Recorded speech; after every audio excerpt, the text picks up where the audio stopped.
Alors, bienvenue dans cette émission, j'ai envie de dire, puisqu'aujourd'hui, j'invite Lulu, alias Lulumineuse. Je pense que vous la connaîtrez plus sous cette appellation, pour un partage autour des analogies du mois de décembre, autour de Noël.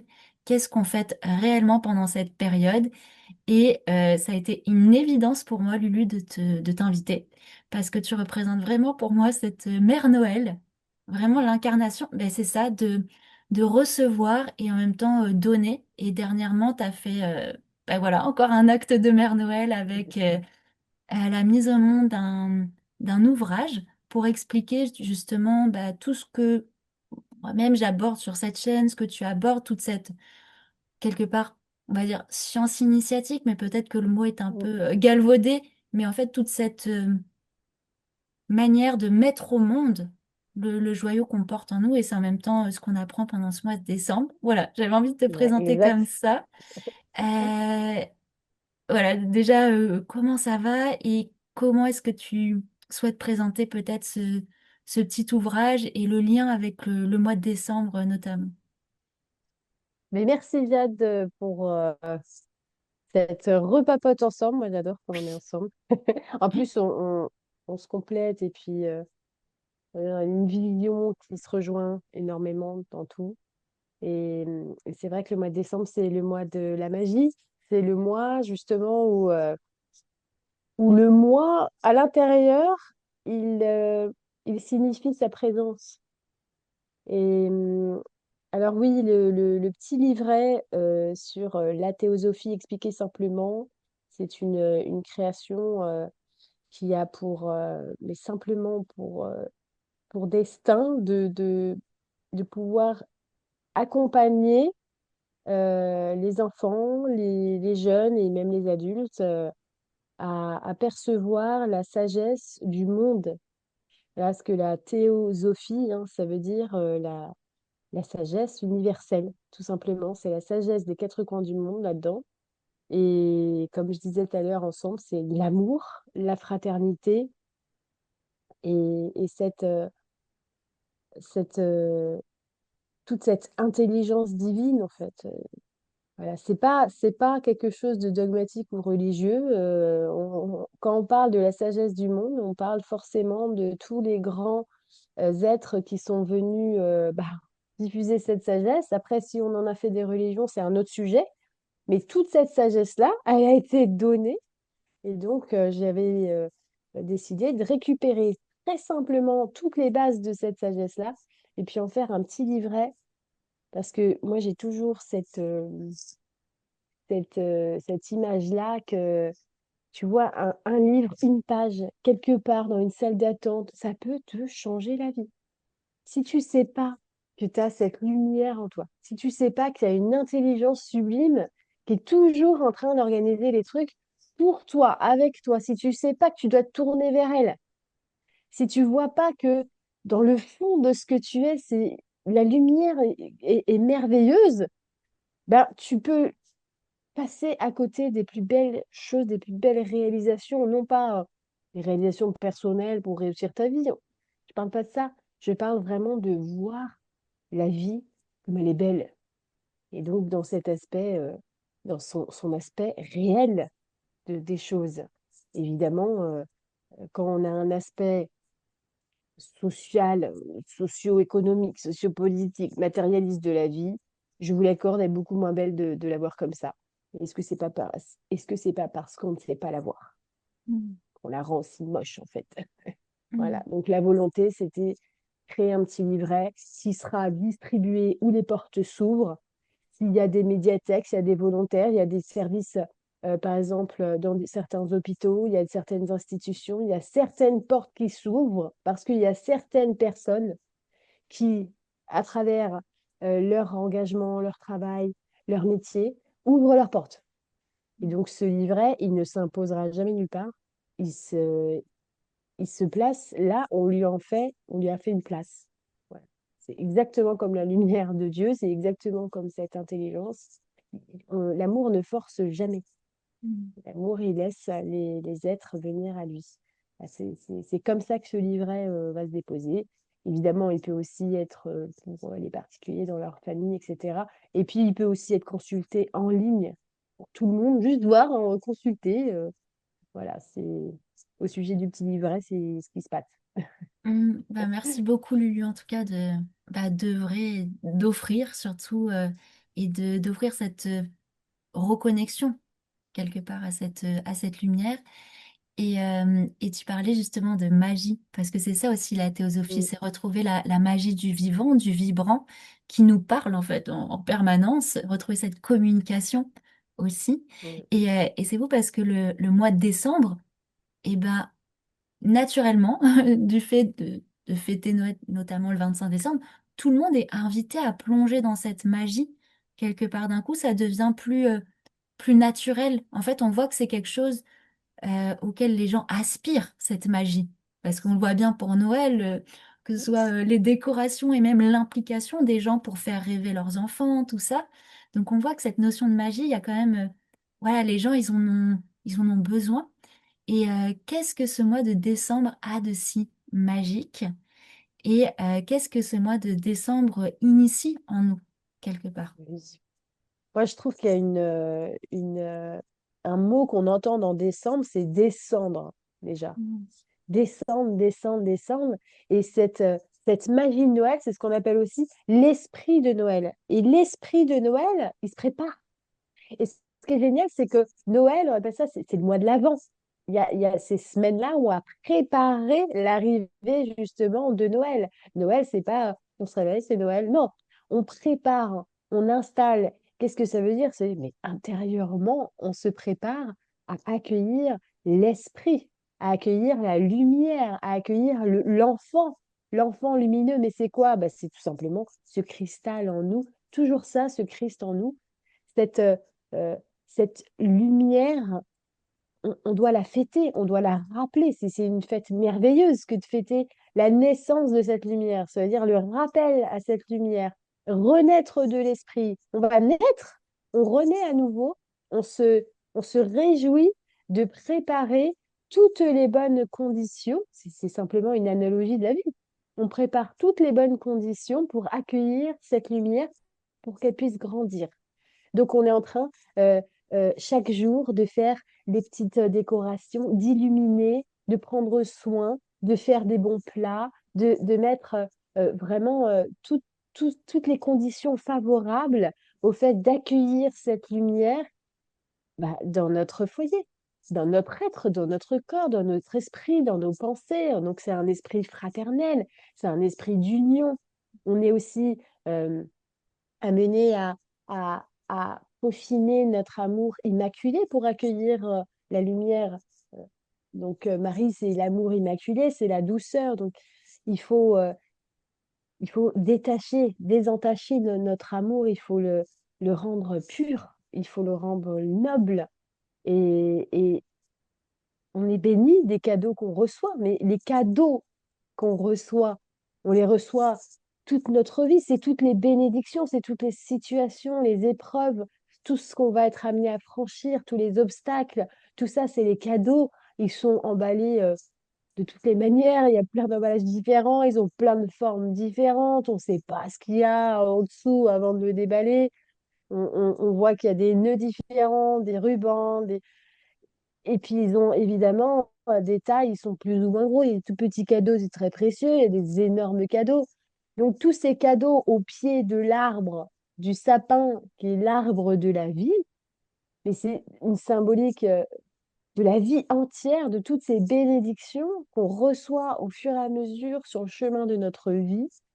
Et que si on s'aligne justement à cette étoile au sommet du sapin et qu'on accueille l'enfant divin en nous, et que on, on s'entoure, on s'entoure du courage, on s'entoure, parce que les rois mages, c'est ça, hein, les rois mages, c'est le symbole, les symboles. On a il vient donner de l'or, il vient donner quoi? Il vient donner cette, ce courage de reconnaître cette intelligence de savoir ce qu'on dit, ce qui brille n'est pas d'or. C'est un discernement, c'est une beauté de pouvoir voir, c'est une sagesse. Évidemment, c'est la sagesse. On a aussi cette myrrhe qui nous donne la volonté de dépasser tous les obstacles, toutes les épreuves qu'on va rencontrer au fur et à mesure dans notre vie. Donc, on nous donne une capacité qui est là à l'état de germe en nous, on nous donne dès notre naissance. T'as vraiment cette capacité, ce courage, tu as cette volonté en toi que tu peux développer, mais tu peux le développer avec les autres, attention, parce qu'il faudra aussi l'amour. Et on est toujours dans ces qualités, c'est la sagesse, intelligence, courage, c'est volonté, volonté supérieure, et l'amour, évidemment. Et on regarde bien que ces trois piliers, s'il en manque un des trois, bah, il y a un déséquilibre. De toute façon, une table, elle tient pas s'il n'y a pas au moins trois pieds. Et donc, ces qualités-là, on nous les ramène. On nous les ramène. Et quand on prend toutes ces images, toutes ces analogies de Noël, on se rend compte que peu importe, tu sais, il y en a, ils disent c'est pas la bonne date, c'est pas le bon. C'est en hiver. Parce qu'en hiver, la vibration ralentit. En tout cas, dans notre hémisphère, c'est comme ça. Qui dit vibration ralentie dit on n'est pas dans l'expression solaire. On n'est pas comme en été où on est projeté à, de l'intérieur vers l'extérieur. Là, l'extérieur nous ramène à l'intérieur. Il y a deux mouvements comme ça qui sont rythmés par les équinoxes et, euh, et les... J'ai perdu le mot. Les équinoxes Solstice. et les Solstice. solstices, merci. Solstice. Voilà. Et donc, c'est ce passage-là. Là, c'est aussi la promesse. C'est, ah, tu vois, là maintenant, les jours vont commencer à s'allonger. Donc, il y aura plus de lumière chaque jour. Plus de lumière chaque jour. Waouh, magnifique. On va pouvoir commencer à, à voir la Terre se redécouvrir. Parce qu'après, ben, la neige, elle s'en va.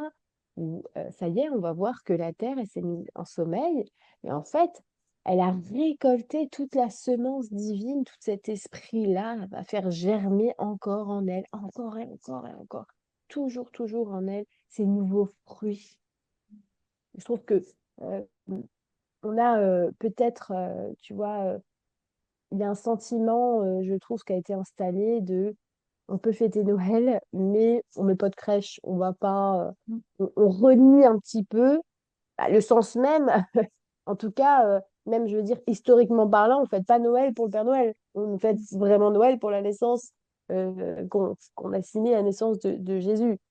Mais on s'en fiche de ces valeurs-là, d'accord, chacun fait comme il veut. On prend l'histoire alors du Père Noël, Ouais. et puis on trouvera toute la magie dedans.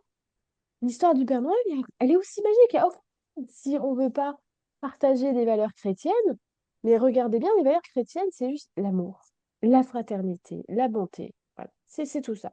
Et on peut retrouver ça dans la magie de l'histoire du Père Noël. Ce vieux barbu quand même dans le ciel, il y a quand même Au une pôle image. Nord. Il y a du Nord en plus. Bon, le centre de toute chose dans la sagesse ésotérique, voilà, pour ceux qui font ces études-là, ils savent qu'est-ce que représente le Nord. Il y a le fait que justement, bah, ce barbu-là, il va descendre quand même dans récompenser les enfants, bah, pourquoi pas? Bah, oui. Parce ils se sont bien comportés, ils ont eu vraiment intérieurement un comportement sain. Et, et- et donc, il va descendre par la cheminée. Il va descendre par la cheminée dans le foyer. Donc, il descend clairement comme toute impulsion lumineuse, ces intuitions, cette voix intérieure qui descend dans notre cheminée, dans notre conduit. Donc, la voix de l'esprit descend dans la cheminée. Et puis, bah, il va déposer avec sa grosse hotte, parce que on voit bien qu'en plus, bah, la hotte du Père Noël, ah bah, elle est magique. Elle contient tous les cadeaux de tous les enfants du monde dans une simple hotte. Bah, ça veut dire que les bénédictions, elles sont limitées, les cadeaux sont illimités. Le Père Noël, il est pas limité. J'ai pensé à quelqu'un, du coup. Peut-être que Dieu n'a pas de limite, parce qu'il est omnipotent, omniprésent, omniscient. Et puis il est là, il vient, il dépose les cadeaux au pied du sapin. Et puis quelle merveille, on va s'endormir, on va se coucher la veille de Noël dans nos lits. on va rejoindre les étoiles. Et puis quand on revient sur Terre, on se réveille, on se réveille, on se réveille. Et ça y est, on voit, oh, on voit les cadeaux du ciel, les cadeaux qui ont été déposés par le ciel. Ben voilà, c'est tout. On a absolument toute cette magie. Mm. Mm. Et c'est là on se rend compte quand on t'écoute que bah, en fait ce fameux truc de ah le Père Noël existe puis à un moment il n'existe plus, en fait il existe toujours le Père Noël, il est toujours Il là. est là, le Père Noël. Moi, j'ai toujours Mm. expliqué à mes enfants que bah, le Père Noël, bah oui, le Père Noël, il l'entend, il sait, il écoute. Mais le grand Père Noël, c'est Dieu. Toujours été comme ça. Puisque là, on peut l'imaginer comme, je veux dire, le Père Noël, c'est quand même une image pour un enfant d'un père qui prend soin, qui gâte, qui est ultra bienveillant, qui te connaît. Bah alors, Jade, hein, je te connais. Tu vois, il sait sur toi tout ce que tu penses, tout ce que tu ressens. C'est ça la magie, c'est que le Père Noël, et c'est tout de toi. Il te juge jamais, le Père Noël. Et il te demande juste, est-ce que tu as été sage? C'est-à-dire, est-ce que tu m'as écouté? Mm. Parce que si tu m'écoutes, ta vie, elle est lumineuse. Et si tu m'écoutes pas, mais tu te fais du mal. Et moi, j'ai Mm. mal quand tu te fais du mal. Parce que le Père Mm. Noël, il n'oblige pas les enfants à l'écouter. Il dit juste, bah, si tu m'écoutes pas, il y aura peut-être moins de cadeaux. Mais c'est la vraie vie. C'est Mm. la vérité. Oui. Si dans la vie, tu n'écoutes pas ta voix profonde, l'esprit en toi qui vit à travers toi, avec ton âme qui fait ce lien-là, tu ne tournes pas vers ton âme, qui ne se tourne pas vers l'esprit, c'est très compliqué. La vie est beaucoup plus floue. Tu ne comprends pas ce qui t'arrive et tu as l'impression qu'il y en a qui ont une vie bénie et toi, tu es laissé pour compte. Je trouve que bah, finalement, l'allégorie du Père Noël est pas mal. Il y a quand même tous ces trésors qui sont exposés là-dedans. Mm. Mm. Merci beaucoup. Et il y a un livre que je lis en ce moment, enfin que j'ai lu plusieurs fois, sans intégrer, c'est Noël et Pâques dans la tradition initiatique d'Omram. Bram, Et il dit un truc, bon, génial, tout est génial, mais il y a un truc qui ah oui, moi, me parle, c'est que au fait, Noël, qu'on souhaite le fêter ou non, qu'on y... En fait, on est tous baignés dans cette énergie, tout simplement parce que dedans, il explique que le soir de Noël, ben, il y a la constellation de la Vierge. En fait, c'est carrément un événement cosmique. Donc, ça a exact. été un événement historique. Et il explique que justement, par rapport aux dates, ok, peut-être que Jésus est pas né ce jour-là, mais d'un point de vue cosmique, il y a vraiment la naissance d'un vrai principe ce soir-là par Exactement. rapport à la constellation de la Vierge, par rapport aux poissons, par rapport à Orion, et toute cette organisation cosmique, eh bien, nous, on baigne dedans. Donc, naturellement, en Oui, fait, on est comment dire, baigné dans tout ça. Et exactement. finalement, Noël nous invite à préparer le terrain pour être au plus au diapason et perméable à ces émanations. Comment est-ce qu'on peut traduire ces fameuses émanations christiques, cosmiques? Et comme on dit, il y a C'est plusieurs... comme, tu sais, le cosmos, c'est comme des roues qui se synchronisent en certains points et qui créent des fenêtres. Et donc, Noël, cette réunion-là, c'est comme une synchronisation divine où il y a une énorme fenêtre qui fait qu'on reçoit vraiment des bénédictions, ça veut dire une électricité plus fine. Si on peut parler en termes d'électricité, on peut, hein. Bientôt, les scientifiques, plus tard, ils parleront comme ça parce que c'est l'électricité cosmique, c'est la même que l'électricité grossière dont on se sert. Mais cette électricité, c'est des particules très fines du divin. Et parfois, elles sont plus fines en certaines périodes, quand il y a certaines fenêtres qui s'ouvrent. Et précisément à ce moment-là, cette, euh, cette finesse dans les particules, c'est comme si on a une aisance un petit peu plus intense à pouvoir se plonger dans notre intériorité. Il y a beaucoup de miracles qui se passent dans le mois de décembre. Moi, je vois tellement de gens me parler de petits miracles, mais surtout pendant cette période-là. Parce que justement, comme on est plus perméable, comme on est plus transparent à la lumière à l'intérieur, parce qu'il y a moins de lumière à l'extérieur, mais moins attiré aussi. Et donc, on est dans cet intérieur, on est plus présent. Il y a plus de chaleur aussi. Regardez, on a cette image où on illumine nos foyers, on met du feu dans la cheminée, on allume des bougies. On sent qu'on doit ramener la lumière à l'intérieur. L'été, la lumière est à l'extérieur, on sent qu'on doit en profiter, on sent qu'on doit sortir, expanser. Ah, on profite de cette lumière, c'est magnifique. Mais l'hiver, on met cette chaleur à l'intérieur. On cherche euh, les, les- la chaleur de la fraternité et de l'amour. Quand tu prends un petit chocolat chaud, quand tu te mets devant un feu, quand tu prends un plaid, mais tout ça, ça vient de quelque part. Ça vient du fait que tu intériorises, tu rentres à l'intérieur de toi, et donc forcément, tu es beaucoup plus au diapason, comme tu le dis, exactement, avec cette flamme qui t'anime, parce que cette flamme, tu l'allumes sur la bougie, tu l'allumes dans ta cheminée, tu l'allumes dans ton poêle. Cette flamme-là, tu ne fais que l'honorer, en fait. Tu la retrouves, c'est ce que tu es, c'est ce qui te fait du bien à ce moment-là, tu le ressens, tu l'es, cette flamme. Et Omar Mikhail Avanov, il raconte extrêmement bien, justement, les analogies par rapport à toutes les figures qu'on a dans le christianisme, cette constellation, cette configuration stellaire qui est très importante aussi. Mais je tiens aussi à le rappeler, il y a, euh, même où on ne fête pas Noël, moi j'ai une partie de ma famille qui ne fête pas Noël, nous on a une fête aussi, ça s'appelle Nowruz, c'est la fête de la lumière. Mais regardez, dans les traditions qui sont les plus anciennes, moi je vais partie d'un des peuples qui a les plus anciennes traditions au monde. Eh bien, dans les traditions qui sont parfois mais très, très, très anciennes, vous avez toujours une fête de la lumière, tout simplement. En fait, la lumière. Ne, ne, ne nous laissons pas prendre dans des discours matérialistes avec un esprit fusionné à la matière qui nous dit qu'on fête la lumière parce qu'on est des débiles.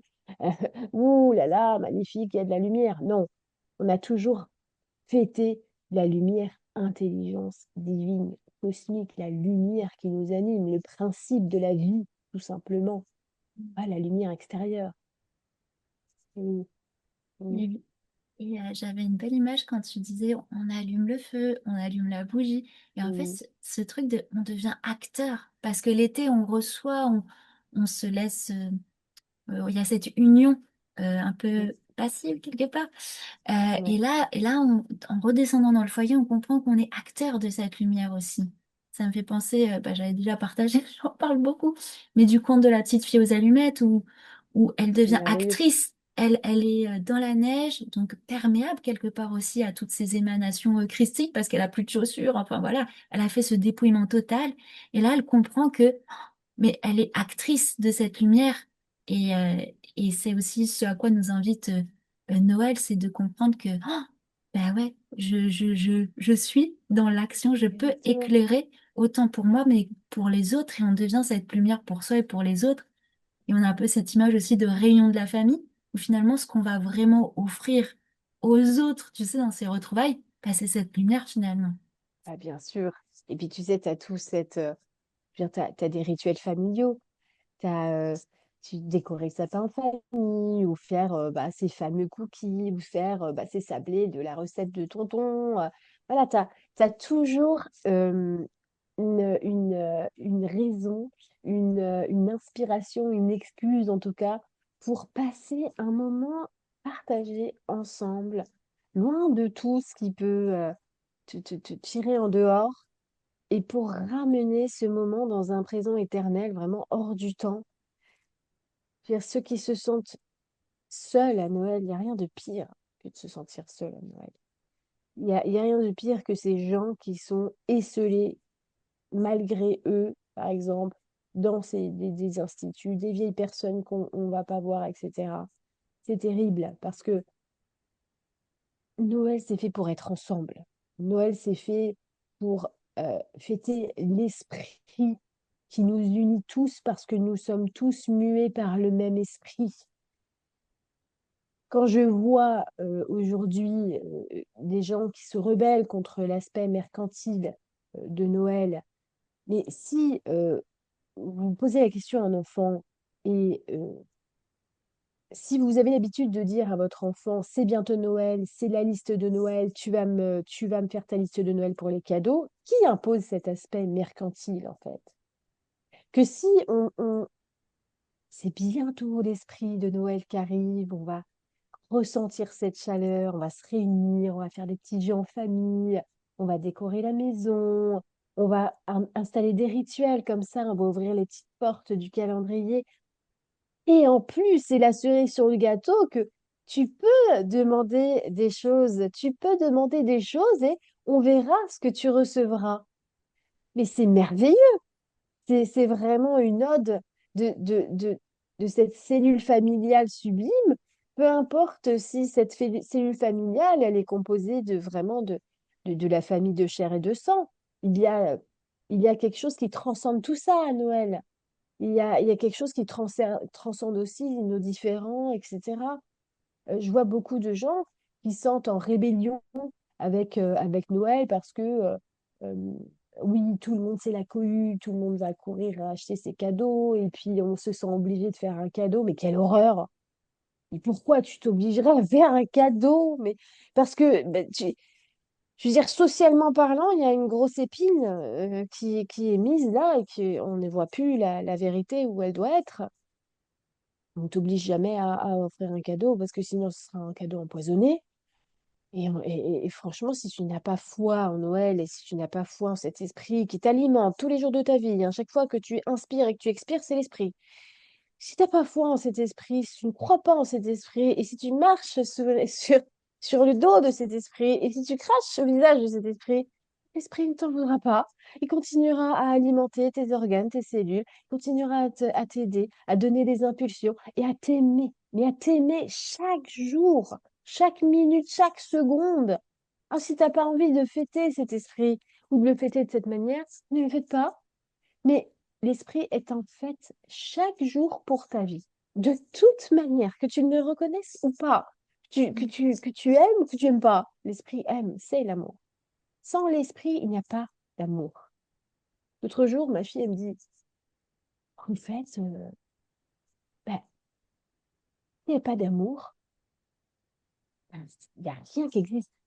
Ben, je lui dis, comment ça? Elle me dit, bah, s'il n'y a pas d'amour, bah, moi, déjà, je serais pas là.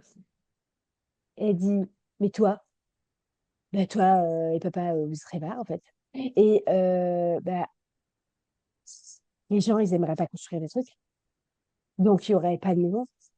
Donc, il y aurait pas. Et là, tout à coup, elle déconstruit tout. Parce que oui, s'il n'y a pas un minimum d'amour, en fait, s'il n'y a pas d'amour, il n'y a pas de vie.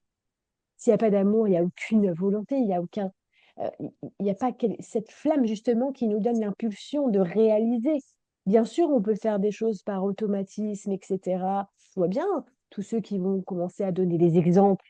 Toujours des gens qui sont là pour donner des contre-exemples. Mais non, parce que l'amour, ça alimente absolument tout. L'amour, c'est ce qui nous a permis de commencer à faire germer des plantes, de pouvoir justement voir la beauté de l'intelligence de la vie partout. C'est ce qui nous a permis de nous soutenir les uns les autres, de pouvoir croître, de pouvoir être aussi pédants et arrogants que nous le sommes aujourd'hui. Sans amour, il n'y a rien. Donc si on ne veut pas fêter l'amour, si on ne veut pas voir tout ça, ben finalement, c'est peut-être que on est ceux qui en ont le plus besoin, tout simplement. Mm. Et oui, et de toute façon, un écosystème, c'est l'ouverture. Pour qu'un écosystème puisse être maintenu, on le voit dans la nature, il faut qu'il y ait des échanges, et pour qu'il y ait des échanges, il faut qu'il y ait de l'ouverture. Donc c'est ça aussi l'amour, c'est cette ouverture qui permet les échanges et les interconnexions. Et, Exactement. et finalement, Noël, c'est ça. C'est on va apprendre à s'ouvrir pour se rappeler qu'on fait partie d'un écosystème. Ouais. Et on parlait de faire naître l'enfant divin, oui, en soi, mais aussi de le voir en l'autre pour permettre à l'autre de le faire naître aussi, quelque part. Donc c'est peut-être un peu l'invitation parce que j'avais pensé à te poser la question. Bon, bah alors imaginons c'est Noël, mais pour toutes les personnes voilà, qui vont un peu à reculons pour les fêtes de famille, tu vois. Comment Mm. est-ce qu'on peut, tu vois, aller avec une autre perception, un autre regard, une autre Une ouverture. autre sensibilité.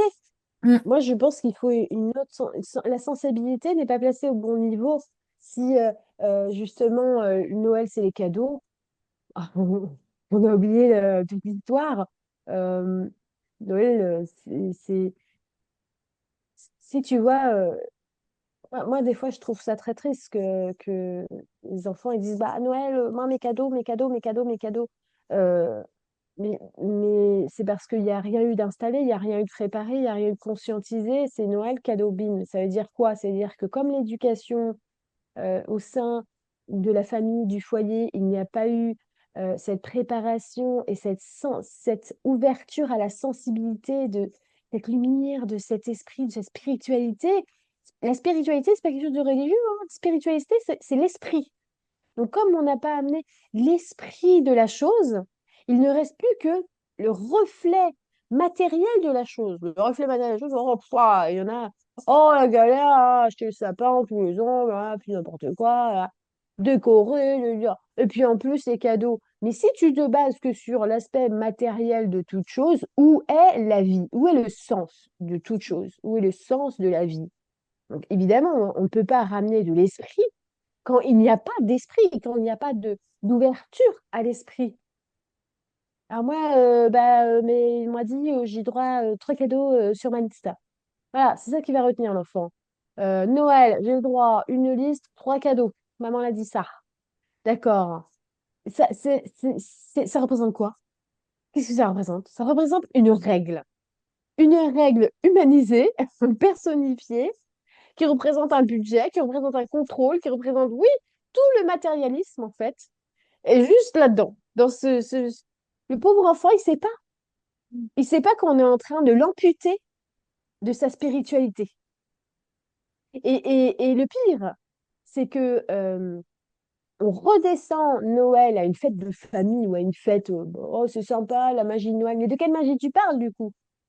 De quelle magie on est censé parler s'il n'y a pas la spiritualité, l'esprit qui va avec? C'est-à-dire si on ne voit pas les analogies. Ce n'est pas possible. Donc, on a forcément une contradiction immense. C'est-à-dire qu'il y en a qui vont dire bah, Noël, c'est une grosse hypocrisie entre les familles parce que bah, tout à coup, on doit se forcer à se voir et tout. Mais quelle hypocrisie! Mais c'est vraiment tellement du mauvais esprit. Je veux dire, si tu dois te forcer, si tu dois. Est-ce que tu préparé déjà un jour la venue de l'esprit? Est-ce que tu comprends qu'il n'y a rien à forcer? Il y a rien à faire. Il n'y a rien de tout ça. C'est justement parce que tu dois arrêter de te battre et que tu dois incarner cet amour que la lumière, elle descend. C'est tout ce que te dit Noël. Noël, elle te dit pas, force tout, vas-y, tue-toi à la tâche, essaye d'être autrement que ce que tu es, mets-toi une pression. Mais Noël ne te dit pas ça. Noël te dit, sois dans ton foyer et la lumière descendra. Et c'est quand même super beau. Il y a rien d'autre que ça. Mm. Et oui, puisque comme dans l'exemple que tu as donné, au final, ça coûte aux gens. C'est un truc de oh, ça me coûte en fait. Et les enfants, ils le ressentent. Genre, ah, ça coûte à papa et maman, ça leur fait de. Exact. Et alors que là, tout l'inverse, c'est comme tu as dit, la hotte du Père Noël, ben, elle est remplie de cadeaux et c'est bizarre, mais dès qu'il sort un cadeau, c'est illimité. En fait, c'est cette abondance d'amour illimité d'un coup à laquelle on. Oh, ah, mais oui, c'est ce rappel. Et, euh, et j'avais envie, peut-être que parce qu'on a parlé justement pour éviter de tomber dans cet écueil du reflet, aller plus au niveau Mm. de l'analogie. Et Mm. qu'est-ce que ça représente vraiment faire naître l'enfant divin en soi? Qu'est-ce que ça veut dire? Comment ça se prépare? Sachant que bien sûr, on voit bien que tout notre chemin de vie, des Noëls, bon, selon bien sûr notre temps de vie sur Terre, on va en faire plusieurs. Donc, à chaque Noël, en fait, c'est une façon de creuser encore plus cette façon de Exactement. recevoir. Le fait de vivre comme ça en spirale, ces Noëls, c'est toujours une façon de fleurir toujours plus à ce principe. Mais qu'est-ce que ça veut dire vraiment? Tu vois? Mm. Faire naître La cet enfant naissance de divin. l'enfant, la Mm, naissance ouais, de l'enfant divin qui naît dans une étable, hein. mm, Ça veut dire dans l'endroit, peu importe l'endroit, même si c'est l'endroit le plus pauvre, le plus reculé du monde, l'enfant divin, il va naître. C'est, ce n'est pas parce que tu es supérieur ou inférieur, c'est parce que tu es un être humain. Et donc, dans n'importe quel lieu, l'enfant, la lumière en toi peut naître. Il y a aussi ce fait-là euh, d'être, comme je disais, accueilli par l'amour immaculé que représente Marie. Cet enfant-là, pour naître, bah, il a besoin d'amour. C'est-à-dire que tant que tu ne te donnes pas un amour profond à toi et à tout ce qui vit, à tout ce qui t'entoure, évidemment pas qu'à toi, mais l'enfant divin, cette lumière en toi ne peut pas s'exprimer, tout simplement. Il y a aussi Joseph à côté qui représente la pensée claire. C'est-à-dire que si tu n'as pas une pensée claire, lumineuse, eh bien tu ne vois pas justement cette intelligence, cette électricité, euh, cette, euh, cette facilité, on va dire, pour cette intelligence supérieure de s'exprimer dans les moindres détails. Donc la pensée claire, ça te permet aussi d'accueillir cet enfant divin, parce que la pensée claire, ça te protège. Cette pensée claire, elle vient si tu purifies justement tes désirs, tes intentions, qu'elles soient nobles, qu'elles soient justes, qu'elles soient bonnes, que tu reconnaisses le bon, tu tries. Mm. Et donc on a aussi, dans cette étape, on a les animaux. C'est bien qu'un âne peut être très têtu, c'est l'image qu'on lui donne. C'est-à-dire que même ce côté en toi qui est têtu, borné, il peut s'adoucir. Et ça, Omar Mikhaïlov disait très bien, il s'adoucit ce côté-là. Il doit s'adoucir pour accueillir l'enfant divin. C'est pour ça qu'il peut rentrer dans la crèche. On a ce berger qui vient, mais pourquoi? Parce que les cœurs purs, les cœurs humbles, les pauvres d'esprit, c'est-à-dire ceux qui n'ont pas laissé leurs pensées bondir dans tous les sens pour se consacrer à leur personnalité, tout simplement. Donc on a ce berger, et le berger, euh, il suit l'étoile. Ce berger, c'est celui qui est assez humble finalement. Euh, il représente à la fois celui qui suit Dieu et celui et Dieu que nous suivons. Et donc, c'est l'humilité. C'est l'humilité. Et on a ce petit ange aussi souvent présent dans la crèche parce que les anges sont les voix de Dieu. Donc, on entend des fois des petites suggestions à l'intérieur. En fait, si on regarde la crèche, il y a toute la recette magique pour faire naître cet enfant divin. C'est vraiment, c'est tellement bien amené dans cette analogie sublime.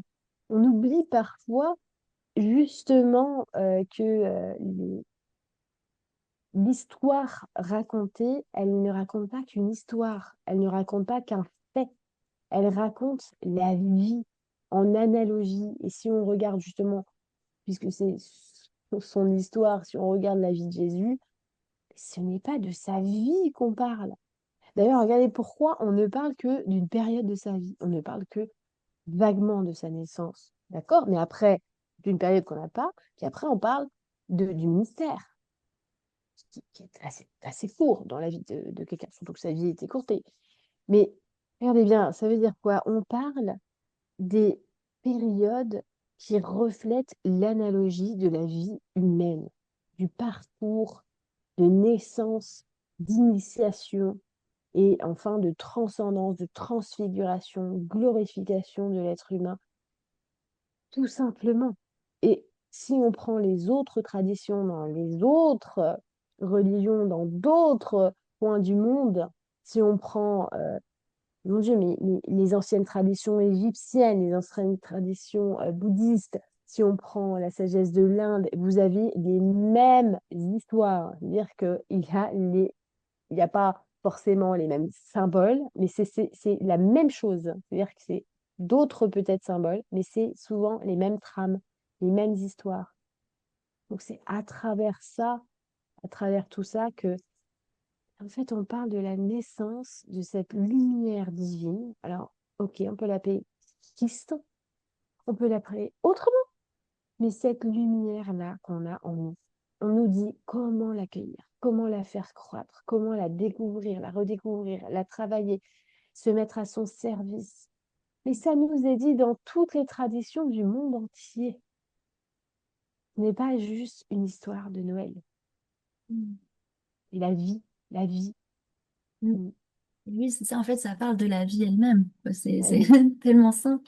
Et tu parlais notamment de cet amour de s'aimer soi-même. C'est vrai que pour les gens, quand tu leur dis bah, bah, de s'aimer soi-même, souvent il y a ce aime-toi. truc, voilà, c'est un peu ce truc, ah ouais, Mm, mais attends, il y a un truc de je sais pas. Et du coup, j'avais envie de rebondir en parlant de finalement l'amour de soi, c'est aimer sincèrement l'œuvre de Dieu qui se fait à travers nous. C'est pas aimer le personnage, aimer mm, la personnalité telle qu'on la façonne au fur et à mesure pour nous plaire. mm. C'est vraiment ce que même dans les parties non aimables, de voir que même à travers ça, il y a l'œuvre de Dieu qui se fait à travers nous. Finalement, c'est ça qu'on aime profondément. Et même chez les, Exact. ouais, même chez les gens, tu sais, alors on parlait de faire ce dîner de famille, c'est de se rendre compte, oh, il y a l'œuvre de Dieu qui se fait à travers eux. Moi, ça m'échappe parce que c'est pas moi qui contrôle ça. Et juste ça, c'est rendre grâce Exactement. aussi. Exactement. Et puis quand tu as les yeux de la grâce et que tu vois, bon, le tonton qui est toujours grincheux, la grand-mère très préoccupée, qui va toujours faire des petites remarques. Bon, eh ben, on voit quoi? On voit des parts blessées, on voit des êtres qui sont maladroits, euh, mais ils sont quand même animés par l'amour. Alors d'accord, il y a des gens, c'est très difficile de les aimer, mais c'est parce que c'est ceux qui ont le plus besoin d'amour. Les gens qui sont tout mignons, tout beaux, toujours, ce serait simple de les aimer, ça c'est sûr. Mais on doit ouvrir notre corps et nos corps, hein, mais notre cœur beaucoup plus grand encore, justement. C'est ça le miracle de l'amour, c'est que tu peux aimer, ça veut pas dire d'une manière sentimentale ou admirer ou non, reconnaître l'œuvre de Dieu dans cet être-là qui est peut-être repoussant, vraiment, qui a une manière de penser très fatigante, très oppressante, très lourde. Mais cette lourdeur, ce n'est pas lui, c'est-à-dire que la lumière de Dieu n'est pas cette lourdeur. Cette lourdeur, c'est justement tous ces manteaux qui s'est imposé et il y a une histoire derrière. Cette histoire-là, beaucoup de gens se la portent comme un baluchon qui est affreusement lourd aussi, quoi. Et on n'est pas là pour juger de ça. Donc on peut simplement avoir le regard de la grâce. Aimer. Aimer, c'est de toute façon, tu ne peux pas t'aimer sans aimer les autres. Si tu cherches à t'aimer physiquement parlant, mentalement parlant, tu es pas en train d'aimer Dieu. Tu es en train d'aimer les reflets dans la glace, tu es en train d'aimer des pensées qui sont même pas toi. En fait, tu es en train de te mentir, hein. Tu es dans une illusion d'amour, tout simplement. Moi, je vois beaucoup ce phénomène maintenant, tu sais, m'aimer moi-même, prendre du temps pour moi, moi. Mais tu n'es plus dans l'esprit de sacrifice parce que tu sais même pas ce que ça veut dire. On a l'impression que maintenant, les enfants, ils dérangent, hein. Enfin, voilà. Alors pourquoi t'en as voulu? Bah, déjà, c'est toi qui l'as accueilli, c'est toi qui l'as voulu, c'est toi qui l'as fait. Alors, parfois, peut-être, c'est pas voulu, mais c'est voulu par Dieu. Et là, maintenant, ils dérangent, il faut du temps, toi. Où est la fraternité? Où est l'esprit? Où est la dévotion? Où est l'amour, en fait? Véritable, sincère. On reconnaît un être qui est au service de Dieu parce qu'il est au service des autres. C'est tout. Maintenant, le premier être qui vient et qui me dit, moi, je suis au service de Dieu, je suis ci, je suis ça, je suis machin, et qui ne pense qu'à lui, qu'à sa propre évolution, qui va aller cheminer, faire, qui va laisser tout le monde, il va jamais servir personne autour de lui, il va jamais s'occuper de, de, de, de tous les gens, même dans sa famille, même autour de lui, jamais, jamais, parce que monsieur, il est dans son évolution spirituelle, parce que lui, il veut atteindre les sommets divins, il est tout en bas, tout en bas. On reconnaît une âme en Dieu parce qu'elle sert les autres. C'est tout. Et c'est ça l'amour. L'amour, c'est servir. Pas à son détriment, hein. Bien sûr, il y a plein de gens qui vont dire, bah oui, mais bon, il faut d'abord. Mais enfin, écoutez-vous. Mais évidemment, je veux dire, est-ce qu'on a besoin de rappeler de telles évidences? Je veux dire, si tu sers, c'est parce que ça te fait plaisir. Tu te forces pas. C'est parce que ça te fait profondément, il n'y a rien qui te fait plus plaisir. Mm. C'est juste ça dont on parle. On parle pas de Mm. se forcer à s'acheter une bonne image charitable Mm. et ça, non, merci, c'est bon, on parle pas de ça. On Mm. parle du service qui te rend infiniment heureuse, Mm. profondément. Et comme tu l'as dit, en fait, c'est ça quand à Noël, on va dans ce foyer, oh, qu'on y voit, qu'il y a plein de cadeaux, plein de bénédictions, que c'est rempli, en fait. Bah, naturellement, quand tu sens ça, mais tu as envie de les partager justement avec la famille, tu as Tellement. envie de les donner. Donc, comme tu dis, en fait, cette notion de servir et servir les autres, c'est même pas, c'est la notion noble du sacrifice qui est rendre sacré rendre au sacré ce qu'on a reçu et donc le multiplier parce que c'est ça, Jésus, quand il multiplie les pains, ben, c'est parce qu'il y a d'abord cette abondance en lui, donc il multiplie ce qu'il a déjà. Et Oui, nous, ça a été détourné cette notion de sacrifice, on dirait que c'est une privation, un truc qui manque, mais non, pas tu ne du fais tout. que multiplier ce que tu as déjà en dedans. Exactement. Ce sacrifice, ça veut dire mettre son âme sur l'autel de Dieu, Mm, mettre son âme au service de la plus grande intelligence qui pourvoit tous les jours à tout le monde. Mais qu'est-ce qu'il y a de plus beau à ça? Ça veut mm, pas dire se sacrifier comme dans les films là où mais non, évidemment, on a rabaissé toujours le sacrifice dans sa vision spirituelle, puis on en a fait quelque chose de pas respecté. Là, je vois aussi, par exemple, la notion de pudeur qui a été tellement entachée. Ah, maintenant, si tu veux t'assumer, il faut te mettre à poil. Oh, c'est bon. Mais enfin, qu'est-ce qu'il y a plus beau et plus noble que la pudeur? Même le soleil, des fois, il se cache derrière les et oui, nuages. mm, et oui. Et c'est un respect du soi et des autres. Mm, La pudeur, ça ne veut pas dire je suis moche comme je suis. Non, ça veut dire mais Dieu, on nous a on nous a sculpté dans l'argile de la terre et certains organes qui sont justement mis dans des endroits qui ne doivent pas être exposés parce que ça fait partie de notre intimité, parce que ça fait partie de entre nous et Dieu ou un être qui sera très proche de nous. C'est important pour respecter ce qui a été mis. C'est pas mm, pour rien qu'on n'a pas notre organe génital ici. Il y a une intelligence dans comment on est fait. Ben ouais. Mais t'imagines comment ce serait? Le monde serait totalement différent. Tu vois? mm. On a. T'as imaginé. J'ai eu l'image. Mais tu vois, ce que je veux dire, c'est que il faut respecter l'intelligence en toute chose. Mm, L'intelligence, c'est en toute chose. J'ai des ongles au bout des doigts. C'est pas pour rien que mes ongles sont pas dans le creux de ma main. mm, Voilà. Donc, il y a une divinité sublime dans chaque chose. Et mm. donc cet amour, il est partout. On ne voit pas à quel point tout a été façonné de la main divine. On ne voit pas à quel point tout est magnifiquement pensé, quoi. Mm, C'est tellement beau. Donc dans cette beauté de la vie, bah, c'est merveilleux de se réunir d'une manière ou d'une autre, de la mm, célébrer d'une manière ou d'une autre. mm, Peu importe, franchement, ce que tu vas faire, tu vas danser à poil autour d'un feu, on s'en fiche en fait. Tu vois, le plus mm, important, il n'est pas là.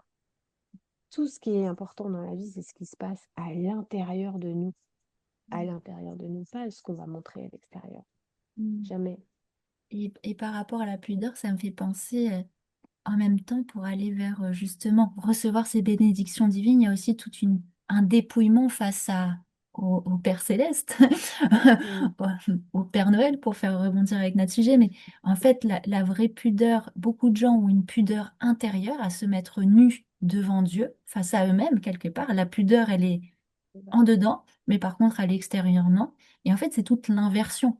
C'est en Mm. dedans, on doit pleinement se mettre à nu devant Dieu pour être vu, pour être su, pour se voir et pour être, tu sais, paré de vêtements, un peu cette image de vêtements divins, enfin, je pense que Tellement. tu vois.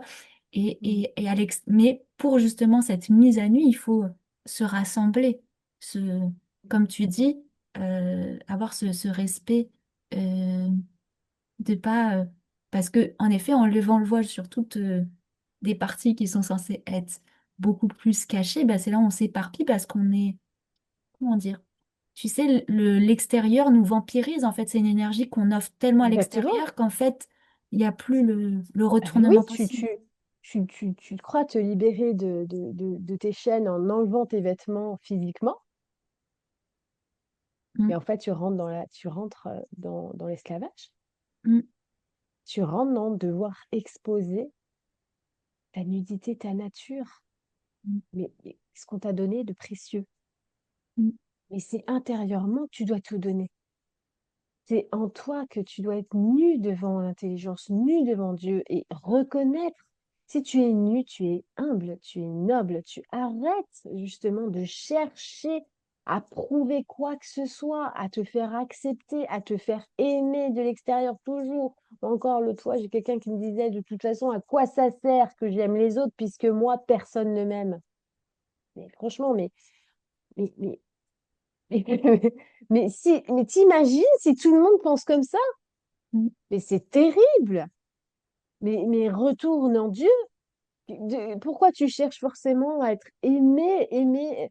En fait, toi, tu dois marcher à ça, quoi. Et tu marches à l'amour des autres, mais ça ne marchera jamais comme ça. Tu ne seras jamais aimé de tout le monde. Tout le monde n'arrive pas encore à aimer tout le monde. mm, C'est tout. La réalité dans mm, laquelle on vit. On, on- on est exposé à l'opacité des âmes incarnées. Nous avons nos opacités. Les gens ont leur opacité. Et si on ne se prépare pas à accueillir la lumière, à la voir, à la faire grandir, eh ben c'est l'ombre qui reste. Et c'est très simple, hein. S'il y a une toute petite bougie pour une énorme pièce, ça va pas tout éclairer. Voilà. Donc c'est mm, tout. C'est tout. C'est vraiment, la vie est tellement simple qu'on rend tout compliqué. On se raconte tellement d'histoires. On en vit, bien sûr. Il y a des choses qui sont très difficiles, mais la lumière, elle vient tout réchauffer, éclairer, mettre en évidence toutes les chaînes que tu t'imposes toi-même, les souffrances auxquelles tu t'attaches pour avoir le sentiment d'exister. C'est toute l'histoire du niveau mental inférieur. mm, Rattaché à mon histoire et à mes souffrances pour avoir cette légitimité d'exister, de mm, dire je suis là, aimez-moi. Ça, c'est mm, tout notre, notre ambiance de fin de cycle.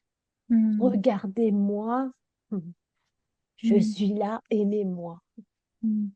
Moi, je Oui, vous dirais, regardez Dieu, mm, il vous aime déjà. et ouais.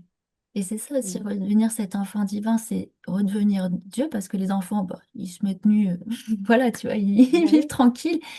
Et c'est ça aussi, redevenir nu devant Dieu, c'est redevenir cet enfant divin et être dans se rappeler que quand on était enfant, mais on donnait de l'amour à tout le monde. On était les enfants, tu sais, qui viennent, qui ouvrent les bras comme Oui, ça et voilà, parce qu'en fait, c'est naturel. Et c'est ça aussi, redevenir enfant de Dieu, c'est réouvrir ses bras pour que ouais, le c'est cœur pour ça circule. que Jésus a dit que si tu ne redeviens pas un enfant, tu ne rentres pas dans mon royaume.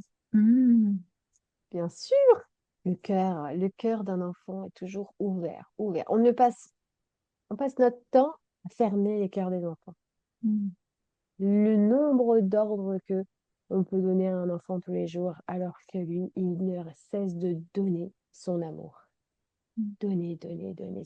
Un enfant, c'est tellement merveilleux que quand un parent est méchant et malveillant envers lui, il se dira jamais que c'est son père ou sa mère qui est méchant ou méchante. Il se mmh, dira, qu'est-ce que j'ai fait de mal?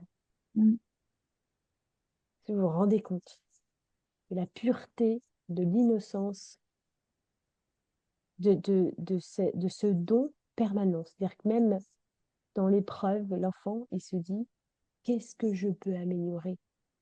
mmh, Qu'est-ce que... Les enfants, c'est les joyaux du monde, tu vois. Et même, regarde, on voit aujourd'hui que c'est devenu même un sujet tabou. Est-ce que vous vous rendez compte? Tellement affreux ce qui se passe avec nos enfants. Moi, je te jure, c'est un sujet qui me touche très profondément. Très, très profondément. parce qu'on doit rendre à nos enfants la place d'or. Ils doivent passer en priorité. Ce sont les perles du monde. On mm, doit les protéger. On doit les respecter, les entendre, les accompagner, les entourer, les envelopper. Jamais, jamais leur mettre d'idées perverses ou perverties. Ne jamais imposer la pensée. Je vois beaucoup en ce moment, on impose la manière de penser des adultes sous dire oui, de les protéger. Non. Les enfants, ça se respecte, ça se protège. Il faut préserver à tout prix leur innocence. On voit bien que rien n'est fait pour ça. Rien n'est fait pour ça. On les arrache de tous ces moments précieux dans le foyer, de la chaleur, de ce temps. On ne prend pas de temps. mm, On n'a plus de temps. Voilà. L'enfant, c'est ce qu'il y a de plus précieux. L'enfant représente l'enfant divin. L'enfant est divin. C'est pour ça que dans un monde si séparé, si divisé, l'enfant, c'est la première victime du monde. Vraiment. Eh bien, une chose à retenir, c'est, mon Dieu, prenez soin des enfants. Faut faire, tout le monde entier doit se rendre compte de ça. Tout le monde entier doit comprendre que nous devons nous occuper des enfants. C'est comme ça qu'on fait vivre, qu'on fera éclore l'enfant divin mm, sur Terre. Donc faites-le mm, éclore en vous. Ensuite, vous verrez à quel point les enfants ont besoin de vous. Vraiment. mm. Et oui, Voilà. puisque sans même avoir d'enfant, en fait, on est là, on inspire. Moi, je sais que j'ai gardé beaucoup d'enfants en babysitting. En fait, on inspire par ce qu'on incarne, ce qu'on véhicule comme image, comme qualité. Et même aujourd'hui, bah, voilà, l'actualité, il y a tout un tas de bourreaux qui ressortent. On voit les monstres qui ressortent, qui sont mis en lumière. Et en même Mm. temps, comme tu dis, moi, ça me fait penser, ok, mais les parents, quel a été le rôle dedans pour nourrir le monstre plus que l'enfant? Tu vois, on est concerné collectivement, en fait, par les monstres qui sont mis en lumière. Bah, c'est tous les acteurs, tout, en fait, euh, un enfant qui est au contact d'un adulte, l'adulte a une responsabilité. Et on va dire, mais oui, mais on peut pas tout contrôler. Non, le système entier est fait pour que l'enfant soit de toute façon trop exposé et mis en danger. Donc, il faut tout revoir. Et ben, bah, trouve-moi une solution. Mais non, là maintenant, si tu veux, ça fait plusieurs décennies que tout a été mis en place pour en arriver là où on en est. C'est pas maintenant qu'on va trouver une petite solution. Non, Mm, c'est une immense remise en question et cette remise en question, elle viendra par la conscience des choses.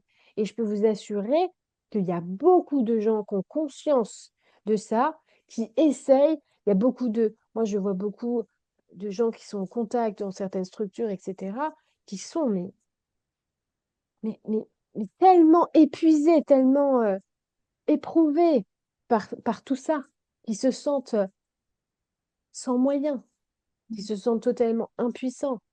Un enfant, c'est tellement précieux qu'on devrait vraiment, vraiment, vraiment faire très attention déjà de prendre la responsabilité d'en avoir un. Et ensuite, euh, mettre toutes les conditions pour son développement. Et ces conditions-là, elles sont mais très loin de ce qui est proposé aujourd'hui. Donc, si vous voulez, ceux qui s'intéressent à ça, comprendre, savoir comment, mais toute la sagesse du monde l'a déjà expliqué. Mais Omram, que tu citais tout à l'heure, a déjà expliqué. Peter Lennon a déjà expliqué. Et tous les sages ont déjà expliqué. Voilà. On ne fournit pas ces conditions-là. mm, Parce que après, on va dire, on se trouve toujours des formes d'excuses à la plus grande urgence qu'il y a dans le monde en ce moment. mm, Mais regardez, on peut parler des guerres, des décisions politiques. On ne parle jamais de la condition des enfants dans le monde, de ce qui est en train de regarder, où est les valeurs, où sont les valeurs, qu'est-ce qu'on inculque à nos enfants. mm. C'est terrible. Où est le temps du foyer divin? Mm. Mm. Donc cette responsabilité aussi de faire naître cet enfant divin en soi. Comment est-ce que je peux aider les Mm. enfants dans le monde? Fais naître cet enfant, reconnecte à cette présence en toi et fais-la naître réellement, incarnée. Exactement. Et Incarne l'enfant. Tu peux changer, transformer la vie d'un enfant avec ce que tu vas lui dire. Fais très attention à tout ce que tu vas lui dire. Vraiment, c'est mm, la moindre parole qui n'a pas fait attention, ça peut, ça peut briser sa vie. Ça peut avoir une influence considérable. mm, On ne se rend pas compte. Il faudrait pouvoir avoir un livre de mesure scientifique, hein. Tiens, regarde, voilà, ça, c'est 20 ans dans cette région du cerveau où ça sera bloqué. Il faudrait pouvoir mesurer pour que les gens se rendent compte mm, à quel point c'est important. mm, On ne peut pas juste... des enfants, ce n'est pas des mini-adultes. mm, C'est des mini-dieux qui réapprennent à être des humains. Donc il faut les considérer comme des dieux et pouvoir les amener à être un humain qui reflète Dieu. Et c'est ce qu'on est tous en train d'essayer de chercher à faire là, en fait, finalement, hein. mm, C'est ça qu'on essaye. Ah oui, mais moi, oui. Mais là, on va reprendre toutes les bases si on le faisait d'entrée, franchement. Oui, c'est plus important. Enfin bon, c'est tout mm. un sujet. Mais Et puis je sais qu'après, ça oui, on peut alimente. partir loin, mais c'est un sujet Mais bien important sûr, parce qu'en fait, ça parle exactement du sujet de Noël. C'est là, d'un coup, pour Noël, on se rend compte du sacré des enfants, de l'importance des enfants, qui sont une priorité, qui sont à choyer, qui sont à consacrer. Et même le fait de fêter, comme on a dit, la naissance de Jésus, mais en tant qu'enfant divin dans cette crèche, c'est pour qu'on porte notre regard vers vers ce joyau, en fait. ça. Et il y Je a, fête la lumière qui est en toi. eh Je oui, fête cette merveille que tu portes en toi, toi. Tu vois, c'est vraiment un enfant, si tu lui dis, c'est pas ça, je t'aurai pas de cadeau, bon voilà. Non, mm, je célèbre, c'est-à-dire qu'on est tous ensemble, il y a une flamme qui m'habite, il y a une flamme qui t'habite. Là, ça sera toute ta vie. C'est la même flamme, mais t'en as autant que moi. mm, Et si tu, toute la vie, elle peut te donner de la chaleur, elle peut te donner de la clarté, de la lumière dans tes pensées, elle peut t'inspirer, donner des idées. Elle va toujours te dire, fais attention, fais pas confiance à ça, va pas dans cette voiture. Elle, elle est une bénédiction pour toute la vie. Mais quel enfant peut être mieux armé que celui qui sait cette vérité? mm, Tu vois? Au lieu de dire, alors, tu dois jamais parler à un inconnu, tu dois jamais monter dans une voiture, tu dois jamais faire ci, tu dois jamais faire ça, tu dois... Non. Écoute à l'intérieur de tout. Mais l'enfant sait très bien de quoi vous allez parler. Il découvrira pas. Il sait. Cette petite voix-là, chez un enfant, elle est très claire. Je vous donne un exemple. Est-ce que vous croyez qu'un enfant, il aurait 10 000 idées à la seconde de tout ce qu'il pourrait faire? Imaginez, gna, gna, gna, gna. S'il n'entendait pas bien cette voix-là, c'est parce qu'il l'entend divinement bien. mm, Donc, tu as juste à dire, cette voix-là, il faut toujours que tu l'écoutes. Si cette voix elle te dit non, c'est pas cette personne, tu ne parles pas. Même si c'est ta mamie ou ta... Non, cette voix, elle dit non, c'est non. Cette voix, mm, tu l'écoutes. Mais c'est la meilleure manière de pouvoir déjà. Souvent, on me demande comment protéger les enfants. Commencez par là. mm, Commencez par là. Il faut qu'il se rende compte qu'il peut faire confiance à une intelligence supérieure qui est en lui. Et que la plupart des humains, ils font semblant qu'elle n'existe pas et qu'ils ont oublié. Mais si tu lui dis d'entrer, tu lui protèges de beaucoup, beaucoup, beaucoup de choses. Et mm, si tu la célèbres en plus et tu le rappelles tous les ans, et qu'on sent bien il y a plein d'amour qui entoure tout ça, et l'enfant, évidemment, qui a un sentiment de sécurité qui n'appartiendra qu'à lui, au fond de lui, qui ne dépendra de rien d'autre. mm, C'est une perle précieuse mm. qu'on permet de garder, de préserver. C'est plus important que tout, Mm. vraiment. Et oui, en plus, la saison de l'hiver, c'est un peu cette saison silencieuse qui invite à cette écoute de la voix intérieure, clairement. C'est ça. Euh, je sens que ça a été très riche déjà tout ce qu'on s'est dit. Ouais, c'était super. Est-ce qu'il y a un symbole de Noël qui te vient et dont tu aimerais parler en particulier pour terminer? Eh bien, je dirais le repas. On n'a Hmm. pas parlé Ah oui, du c'est repas. vrai. Oui, le Ouais, fameux repas de Noël. et ouais, Parce que, il y a quand et, même. et ce qui est fou, c'est qu'en France, en plus, tu sais, on a ce truc du foie gras. Ah, Et les d'accord. questions de la foi, tu sais, à Ah Noël aussi. oui, ah, le C'est foie vrai. gras. Ah ouais. Et tu sais, à Noël, il y a Ah, ce truc vraiment, les Français, ils mangent du foie gras, enfin, généralement. Et c'est marrant parce que on sert ça à table, le foie gras. Donc, c'est remplir de gras le foie. Alors que justement, ah on est là là, dans c'est une vrai. fête qui appelle à la foi, tu vois, à libérer Oh, les foies. Je sais pas comment oh ça te là parle. là. J'avais pensé à ça notamment. Ah ouais, nous, on n'a Ah, jamais eu cette tradition-là. Donc, j'étais pas. C'est bah vrai que je après, vois qu'il y a beaucoup de ventes de foie gras, mais quelle belle analogie. bah, tu sais, je suis du côté d'Albi. Enfin, là, je suis arrivée, mais du coup, c'est vrai que le foie gras, c'est un truc Ah ouais, qui est très local. présent. Local. Chez mes parents, il y a toujours eu du foie gras, c'est vrai. Mais je pense que c'est un vrai sujet, en tout cas. Mais je trouve que c'est très parlant. Bah, je sais pas C'est ce que vrai, toi, c'est très t'allais dire parlant. du repas. Toi, je Ben, le t'écoute. repas, tu sais, c'est ce moment de partage.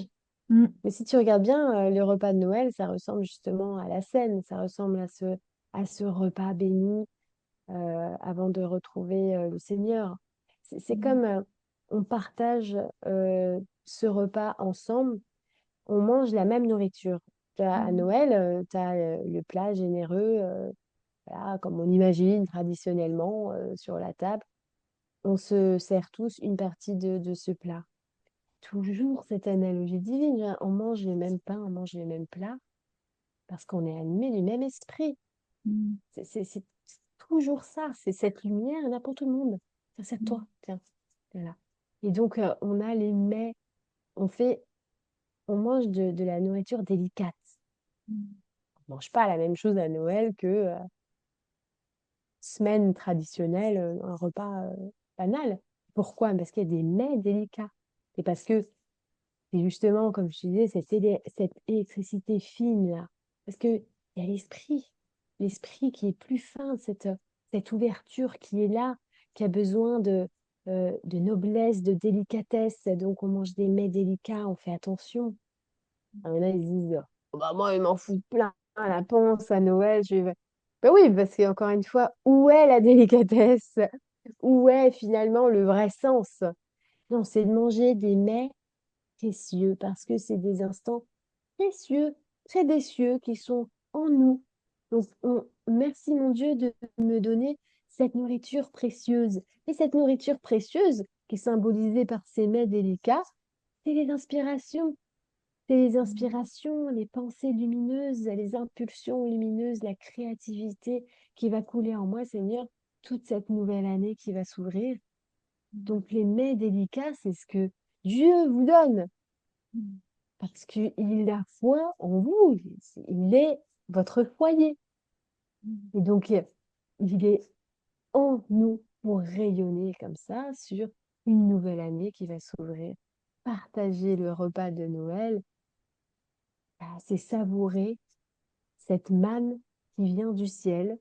mm, Et puis, bah, ça va se transformer en nous. Et qu'est-ce que nous allons en faire? Qu'est-ce mm, qu'on va en faire? Oui, c'est ça. Voilà, je finirai là-dessus. Et oui, parce que c'est beau en plus, parce que Noël, c'est cette saison d'hiver où on sent toute cette descente à l'intérieur, ça vient dans le foyer. Et après, il y a le printemps. Donc c'est là où on va enfin pouvoir faire ressortir tout ce qu'on Exact. a reçu, emmagasiné. Il y a toute Ouais, cette danse magnifique à laquelle on est invité. Comme tu dis, ce repas de Noël, on va se nourrir. Et après, il y aura le printemps où on va faire fleurir tout ça, quoi. on fait fleurir tout ça. Mm. Ouais. Est-ce que tu as envie de rajouter autre chose ou on termine là-dessus, Bah, ouais? merci. Franchement, merci. Je trouve on a balayé beaucoup d'aspects qui sont très beaux. J'espère que ça donnera à la foi à beaucoup de gens Mm, la foi simplement de l'enfant, mm, cette lumière en nous. Tout simplement, vraiment aller dans la simplicité. On n'est pas obligé de savoir tous les symboles, tous les méchants. On n'est pas obligé de tout apprendre. Mais c'est beau de l'entendre parfois pour raviver cette flamme. Et j'espère qu'elle sera vive dans vos foyers, dans vos cœurs et dans votre esprit pour cet esprit de Noël. Voilà. Mm. Merci beaucoup. Et aussi, je mettrai en barre de description qui t'a fait un petit fascicule, je sais pas si je peux appeler ça comme ça, justement Ah oui, oui, oui, sur certains symboles de Noël qu'on n'a pas oui. vus, mais justement qui Bah, sont présents dedans. j'ai, j'en ai parlé parce que Oui, quand j'ai fait la crèche, je l'ai retrouvé. Il y a 8 pages. J'ai fait ça hier trop bien. avec des belles images et tout. Et tu vois, là, je vais aller acheter une. J'ai plus d'encre dans mon imprimante. L'imprimer pour mes enfants. C'est un PDF, vous pouvez l'imprimer, vous pouvez le lire Mm. comme ça. Tu vois, quand je l'ai partagé à Stéphanie, elle m'a dit, ouh là là, je vais l'imprimer, je vais le donner, je vais Mm. le mettre sous des sapins. En fait, c'est un peu tout l'esprit qu'on a partagé là dans cette vidéo en 8 petites pages, facile à comprendre pour toute la famille et ramène un peu de chaleur dans Noël, quoi. Bah, merci beaucoup. Et ça, c'est un exemple de nourriture spirituelle, de Ah, nourriture super. qu'on peut savourer. Donc, merci à toi. Je partagerai Merci, Jade, en barre merci. de description, du coup, les liens. Et je te dis Bah, ça. à bientôt et puis joyeuses À bientôt. fêtes. Merci, toi aussi.